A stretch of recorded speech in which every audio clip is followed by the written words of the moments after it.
Hello students, तो welcome back to this channel. और आज हम पढ़ने वाले हैं आपकी सोशल की 11th चैप्टर जो है political formations in the 18th century. तो ये पूरा लेक्चर जो है वो हिंदी में रहेगा और आशा है कि आपको ये वीडियो यूज़फुल लगेगा। और अगर आपको ये वीडियो अच्छा लगा तो please do like and subscribe भी कीजिए, बहुत इंकरेजिंग होगा। तो चलिए शुरू करते हैं आज की लेसन। आपको ये बात आई थिंक आप सबको ऑलरेडी पता है कि औरंगजेब जो थे उन्हें माना जाता है कि वो ही थे मुगल रूल के लास्ट पावरफुल लीडर। और उनके मृत्यु के बाद जो उनके सक्सेसर रहे उन्हें लेटर मुगल्स कहा जाता है। तो ये लेटर मुगल्स जो थे वो मुगल्स की तरह इतने स्ट्रांग नहीं थे, बहुत वीक रूलर्स थे और इतना कंट्रोल नहीं रहा उनको अपने एम्पायर पे, और इसीलिए लेटर ऑन ब्रेक हो गया था मुगल रूल इवेंचुअली। तो हम आज इस चैप्टर में उन लेटर मुगल्स के बारे में पढ़ेंगे और हम समझेंगे कि क्यों वे मुगल रूल को सस्टेन नहीं कर पाए। तो हम अब से ये डिटेल में पढ़ते हैं। चलो, मैंने यहाँ पे एक डायग्राम फ्लो चार्ट की तरह बनाया है ताकि आपको समझने में थोड़ा आसान लगेगा।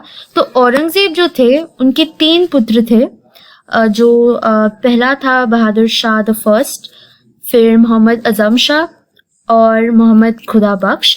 तो इनमें सबसे बड़े थे मोहम्मद आजम शाह। तो औरंगजेब जो थे उन्होंने ऑलमोस्ट 87 ईयर्स का रूल था उनका, और उनके मृत्यु तक उन्होंने किसी को अनाउंस नहीं किया कि मेरा ये पुत्र बनेगा मेरा सक्सेसर। तो ऐसा उन्होंने कुछ अनाउंस नहीं किया था। तो विदाउट अनाउंसिंग एनीथिंग उनकी मृत्यु हो गई थी। और फिर कंफ्यूजन था कि किसको बनना चाहिए नेक्स्ट लीडर, हमारा नेक्स्ट राजा। तो मोहम्मद आजम शाह थे सबसे बड़े इन तीनों में से। तो उन्होंने अपने आप को अनाउंस कर दिया कि हाँ, मैं बनूंगा सक्सेसर, क्योंकि ऑब्वियसली वो सबसे बड़े थे। तो it was politically also correct. तो वे बन गए थे successor, but it was not for a very long time, क्योंकि बहादुर शाह द फर्स्ट उन्होंने अपने खुद के बाय से लड़ाई की, बैटल की, और बहादुर शाह ने मोहम्मद आजम शाह को ओवरथ्रो किया था और फाइनली ये राजा बन गए। तो फाइनली औरंगजेब का सक्सेसर बने थे मोहम्मद आजम शाह, फिर भी उन्हें ओवरथ्रो करके बहादुर शाह द फर्स्ट बन गए थे औरंगजेब के फाइनल सक्सेसर।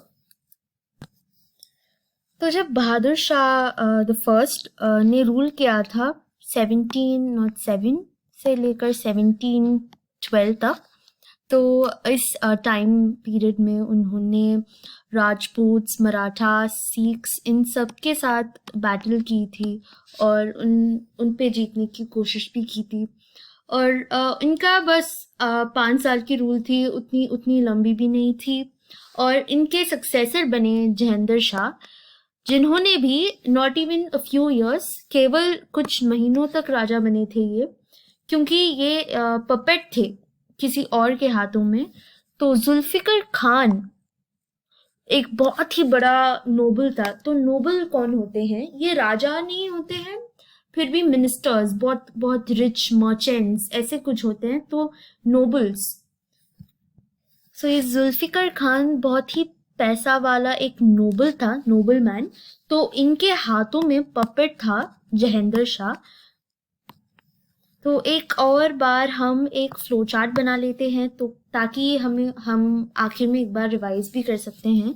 तो पहला आया था हमारे लेटर मुगल्स में, लेटर मुगल्स। आप चाहे तो ये फ्लो चार्ट बनाइए ताकि आपको रिवीजन में बहुत इजी लगेगा। तो पहला आया था, एक और कलर चूज करती हूँ मैं, ठीक है। तो पहला आया था बहादुर शाह, दूसरा था जहेंद्र शाह,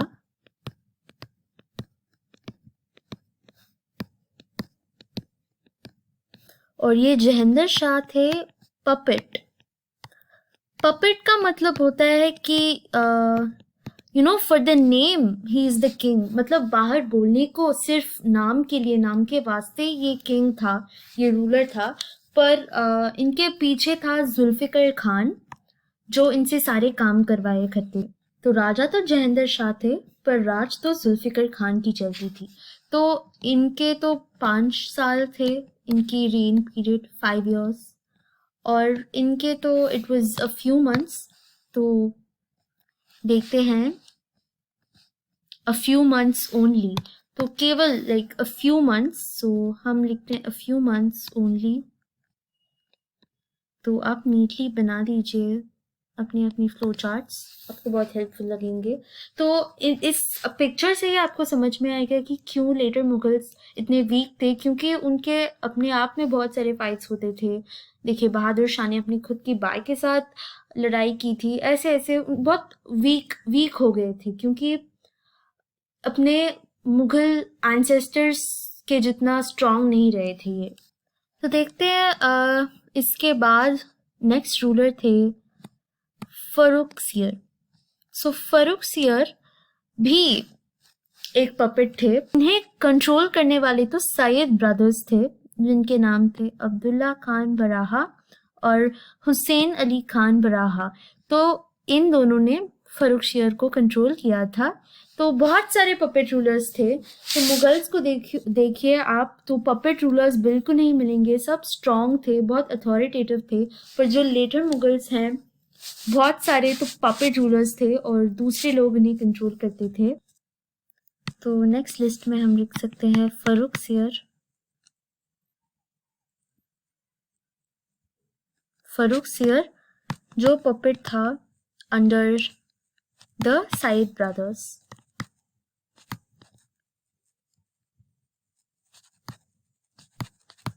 सईद ब्रदर्स। तो हाँ, तो इस टाइम पे सईद ब्रदर्स जो थे वो बहुत पावरफुल थे, इतना पावरफुल कि वो चूज कर सकते थे कि कौन बनेगा नेक्स्ट राजा। तो ये सब वो चूज कर सकते थे, तो इसीलिए उन्हें किंग मेकर कहा जाता है। तो किंग मेकर यहाँ पे एक पाइवेटिव वर्ड है, तो आपको ये याद रखना पड़ेगा। तो उन्होंने एक ही साल में फर्रुखसियर को अपने थ्रोन से रिमूव कर दिया था। तो उन्होंने बहुत सारे रूलर्स को रखा थ्रोन पे, फिर निकाल दिया था। तो वो बहुत बहुत पावरफुल थे, और एट द एंड 1720 में उन्होंने मोहम्मद द शाह को एम्परर बनाया था। तो वो भी लिख लेते हैं।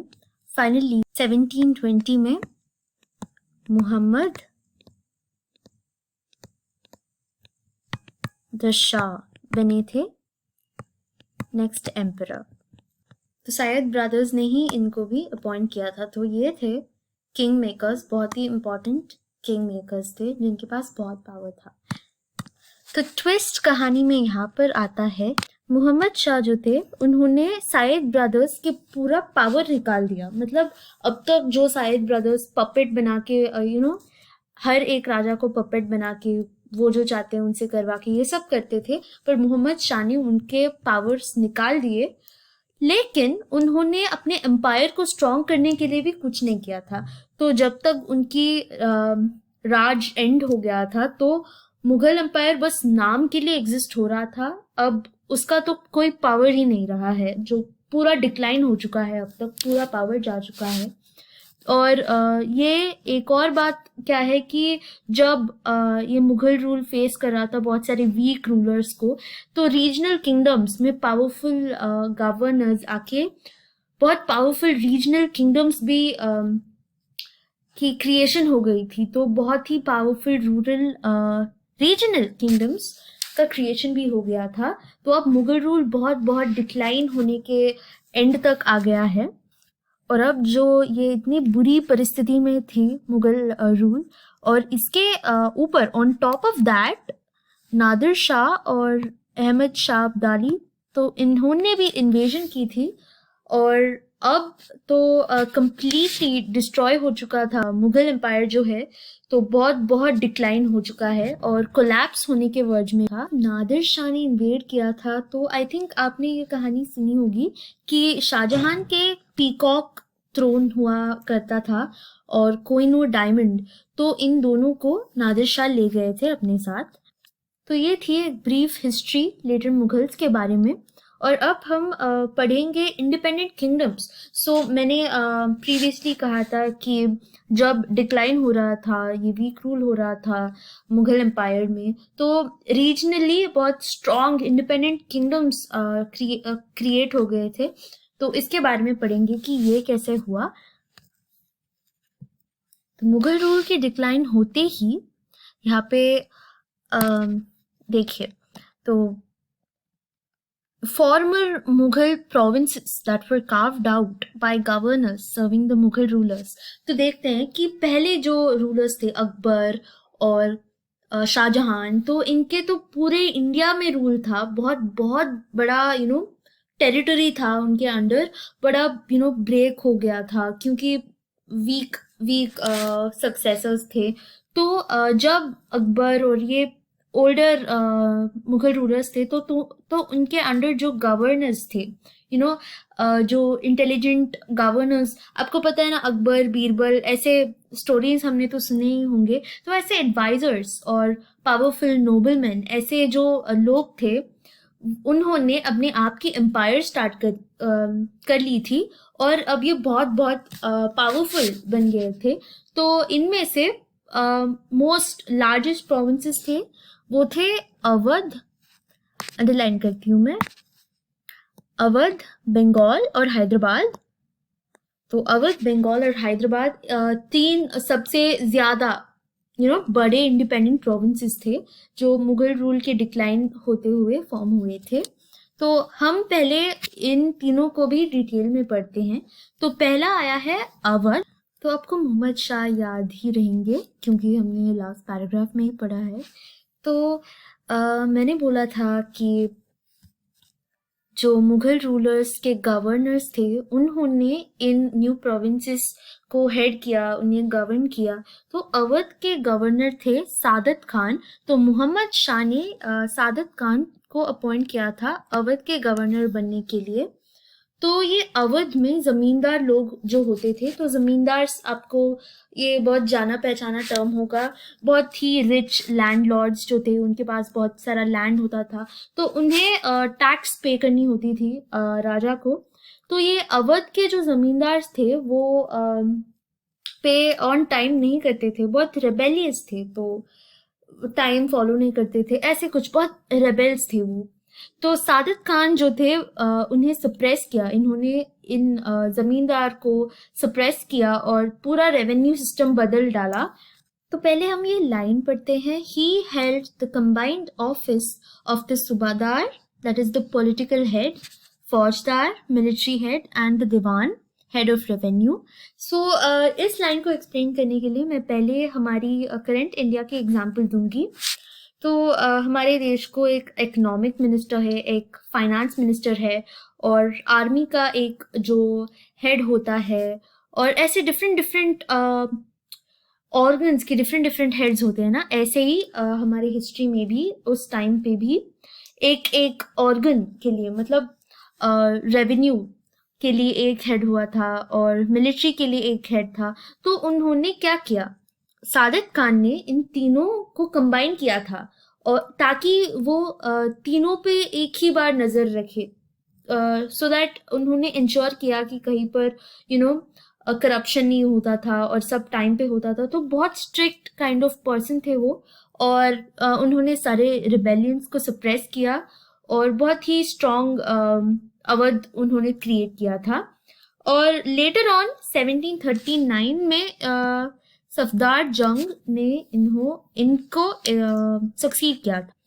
तो सादत खान और उनके जो सक्सेसर्स थे वो बहुत ही पावरफुल लोग थे और उन्होंने अवध को बहुत स्ट्रॉन्ग बनाया था इंडिविजुअली।